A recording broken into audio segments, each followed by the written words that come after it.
El grup de teatre de la cooperativa Formiga Martí va presentar els dies 6 i 7 de maig l'obra Hedda Gabler de l'escriptor noruec Henrik Ibsen.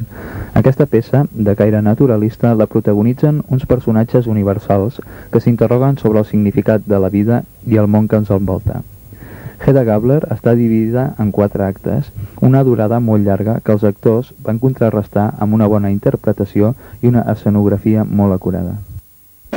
Pensa que me les va fer la tieta Rina, malalta, al llit com està. No et pots imaginar... Benvolguda, senyora Elsa. No sabia que tinc de veure després de tant. Sí, que fa tant de temps que no ens hem vist. Nosaltres tampoc. Gràcies per les flors. Eren tan amics amb un altre temps. A més, es dediquen als mateixos estudis, a la mateixa especialitat científica per mi. És veritat, o almenys ho era. No pateixi, faré tot el que pugui, senyora Breising. Elsa. Sí, és veritat, senyora Elstad. Faré tot el que estigui a les meves mans per l'Irler Rubor. És més, penso que serà millor que li escrigui 4 ratlles. D'aquesta manera vindrà de seguida. Dubto que si no ho fes per pròpia iniciativa. Miri, si pogués, aquí mateix té l'adreça.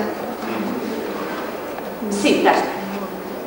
Escriu-li ben afectuosament una carta de mi i que no sigui massa curta. Sí. Jo penso que ho hauries de fer ara mateix. Jo crec que el millor serà que me'n vagi ara mateix a fer-ho. Me'n vaig al buró, fins ara mateix.